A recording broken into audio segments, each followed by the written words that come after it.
अस्सलामुअलैकुम वरहमतुल्लाहि वबरकातुहू। मैं हूँ आपका दोस्त ज़ीशान उमर और हम कर रहे थे क्वालिफाई गाइड एमसीक्यू सीरीज़ और उसका part qualified guide MCQ series जो है वो हमने काफ़ी हद तक मुकम्मल कर ली थी और उसके बाद टेस्ट सेशन स्टार्ट किया था जिसमें इंपॉर्टेंट एमसीक्यूज़ हमने डिस्कस करने थे। उसमें पहला जो दो पार्ट हैं उसके बाद आज थर्ड पार्ट है। पहले क्वेश्चन की तरफ चलते हैं। Which of the following is the term used by Lev Vygotsky to describe child act of speaking to herself?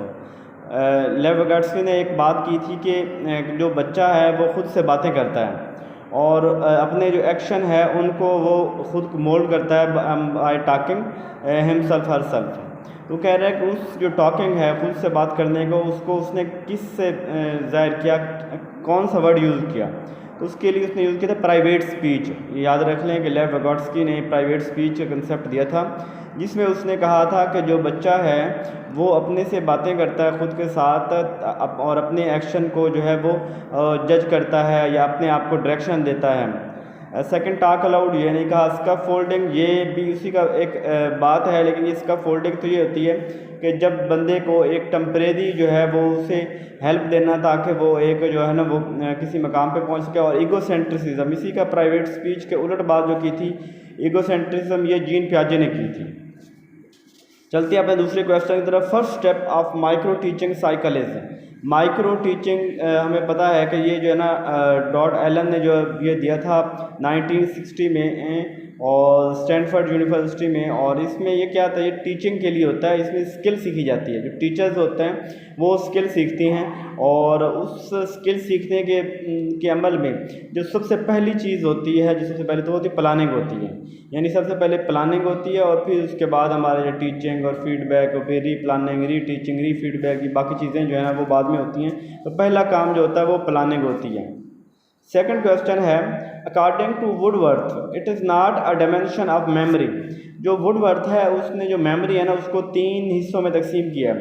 एक उसने कहा है कि सबसे पहले रिटेंशन, रिकॉल, रिकॉग्निशन। ये स्टेप पहले बनेगा। पहले है रिकॉग्निशन कि किसी भी चीज़ को जो है वो रिकॉग्नाइज करना, फिर उसको बार बार रिकॉल करना और फिर उसको रिटेंशन मतलब भूलने न देना, एक चीज़ को बरकरार रखना।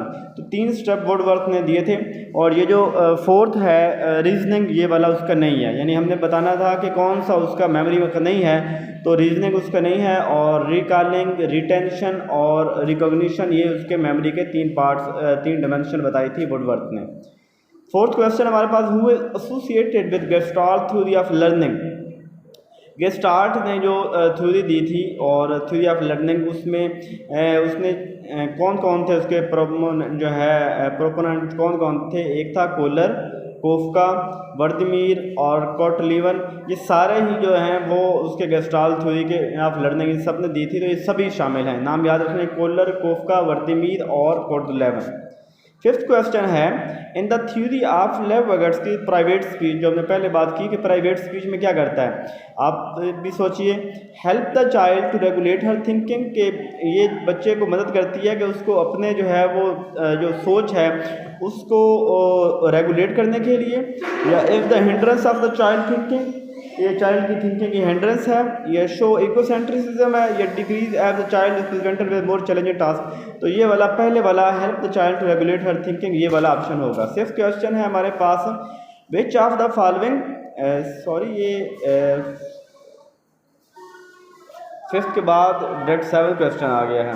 अच्छा जी, विच of the following is the cooperative learning strategy. Cooperative learning strategy क्या होती है कि जब हम मिलजुल के स्टडी करते हैं तो उसमें क्या सी चीज़ होती है, शेपिंग। क्या उसमें शेपिंग ये वाली चीज़ नहीं होती। सेरिएशन हमने वो पढ़ा था जीन पियाजे की कंक्रीट स्टेटमेंट के, जब चीज़ों को हम आर्डर में जो है ना वो लगाते हैं। सोशल इंटरेक्शन, तो ये कोऑपरेटिव में चूँकि सोशल इंटरेक्शन हो रहा था ना कि मिलजुल के, तो ये वाला ऑप्शन ठीक होगा। और रेसिप्रोकल क्वेश्चनिंग ये वाला नहीं होगा। तो थर्ड ऑप्शन जो है इसका करेक्ट होगा। एट क्वेश्चन है which is not the type of Howard Gardner. Howard Gardner जो है उसने इंटेलिजेंस की मल्टीपल इंटेलिजेंस की थ्योरी दी थी, जिसमें उसने 8 मल्टीपल इंटेलिजेंसेस बताई थी। वो 8 में कौन कौन सी थी, जैसे उसने काइनेस्थेटिक भी कहा था, बॉडी वाली मूवमेंट, म्यूजिकल कहा था, लिंग्विस्टिक कहा था, इंट्रा पर्सनल, इंटर पर्सनल, इस तरह की उसने जो 8 जो थ्योरीज हैं वो दी थी, मैथ वाली भी थी उसमें। तो प्रैक्टिकल इंटेलिजेंस उसमें नहीं थी, तो यहाँ पे थर्ड ऑप्शन है ये उसके इंटेलिजेंस थ्योरी में ये वाला स्टेप शामिल नहीं है। 9th क्वेश्चन है who said that cognitive development is the collaborative process. जो कॉग्निटिव डेवलपमेंट है, हमें पता है कि कॉग्निटिव जो थ्योरी है एक लगभग ने दी थी, जीन पियाजे ने दी थी। अब जीन पियाजे क्या कहता है कि वो सोशल की नहीं कहता, वो तो कहता है कि बाई एज जो है ना वो डेवलपमेंट होती है, लेकिन जो दूसरा है लेवगर्ट्स की, वो कहता है कि सोशल जो है ना बच्चा लर्न करना है, सोशल कल्चर लैंग्वेज। तो ये कौन सी चीज़ है, कोलैबोरेटिव में सोशल आ जाता है, तो ये वाला जो है वो वेगोट्स्की ने दिया है।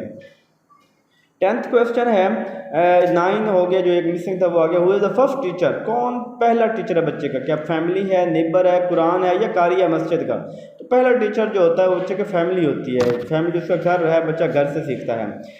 10th क्वेश्चन है which is the example of a fine motor scale. देखिए जो मूवमेंट होती है दो तरह की होती है, एक होती है फाइन मोटर और एक होती है दूसरी gross motor.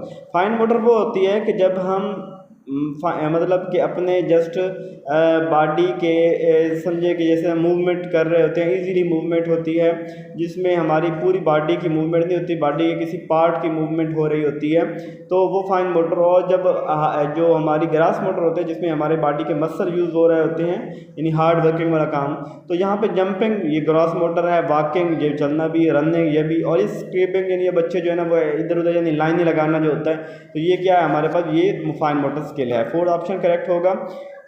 11th question according to Kohlberg individual going against social laws for human rights comes under which stage. के जो बच्चे हैं, कोलबर्ग ने मोरल थ्योरी दी थी, और उस थ्योरी में उसने कहा था कि जो इंडिविजुअल है वो social laws of human rights comes under which stage, कि जो सोशल लॉज के, तो ये सोशल कंट्रैक्ट ओरिएंटेशन आ जाएगी, 5वीं स्टेज, 3rd लेवल और 5वीं स्टेज होगी, कि जिसमें वो एक इंडिविजुअल जो है वो सोशल राइट्स के लिए, लोगों की फलाह के लिए जो है ना वो आवाज़ उठाता है, तो वो सोशल कंट्रैक्ट ओरिएंटेशन होगा। 12th क्वेश्चन है डेवलपमेंट प्रोसीड लर्निंग।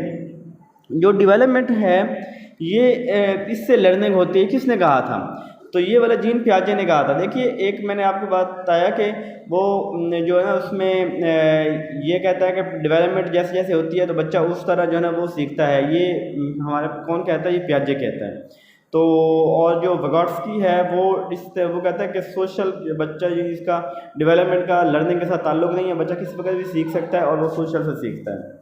13 क्वेश्चन है एजुकेशन इज ट्राईपोलर। एजुकेशन जो है ट्राईपोलर है, ये बात किसने की थी, तो एजुकेशन ट्राईपोलर जॉन डेवी ने की है। ट्राईपोलर में कितनी चीज़ें, 3 चीज़ें होंगी। 3 चीज़ें कौन कौन सी होंगी, एक टीचर होगा, एक स्टूडेंट होगा और एक इन्वायरमेंट होगा, तो एजुकेशन इज अ ट्राईपोलर। इसके बाद नेक्स्ट 14 क्वेश्चन है विच theory believe that human mind is like an iceberg. इंसान का जो दिमाग है वो एक आइसबर्ग की मानता है, mostly hidden and have 3 level of consciousness. तो ये मोस्टली हिडन है और इसमें 3 लेवल ऑफ कॉन्शियसनेस। देखिए जब ये कॉन्शियसनेस ये वाले आप लफ्ज़ देख के आपको याद आएगा कि सिगमंड फ्रॉइड जो है वो बात करता है कॉन्शियसनेस की। तो सिगमंड फ्रॉइड ने कौन सी थ्योरी दी थी, साइको एनालिटिकल थ्योरी दी थी, तो 3rd ऑप्शन वो है उसका करेक्ट होगा। 15 क्वेश्चन है progressive education entailed at the classroom में। प्रोग्रेसिव एजुकेशन वाले क्लास किस तरह के क्लासरूम चाहते हैं, in full control of the teacher हुए डिक्टेटोरियल, नहीं वो तो कभी भी फुल जो है ना वो फुल कंट्रोल नहीं चाहते प्रोग्रेसिव, ये गलत होगा। डेमोक्रेटिक है, there space given to children for understanding, कि डेमोक्रेटिक होगा, बच्चों को स्पेस दी जाएगी ताकि उनको समझा जा सके, और ये वाला समहाउ ठीक लग रहा है। और 3rd देखें अथॉरिटेरियन, बिल्कुल नहीं होगा। फ्री फॉर ऑल, बिल्कुल फ्री, बच्चों को नहीं छोड़ना कि वो अपनी मर्जी करते फिरें, तो 2nd ऑप्शन डेमोक्रेटिक वाला वो ठीक होगा। 16 question the cognitive ability that comes in परी operational period.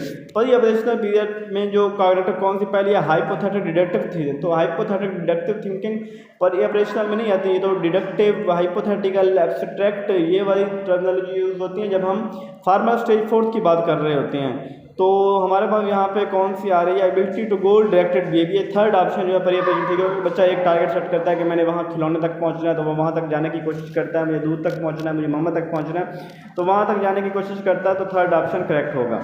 17th question, according to पियाजे which one of the following factor play an important role in influencing development. कि पियाजे के नज़दीक कौन सी चीज़ है जो डेवलपमेंट में अहम किरदार अदा करे। रीइंफोर्समेंट और स्किनर ने बात की थी, जो बिहेवियरिस्ट है उन्होंने बात की थी।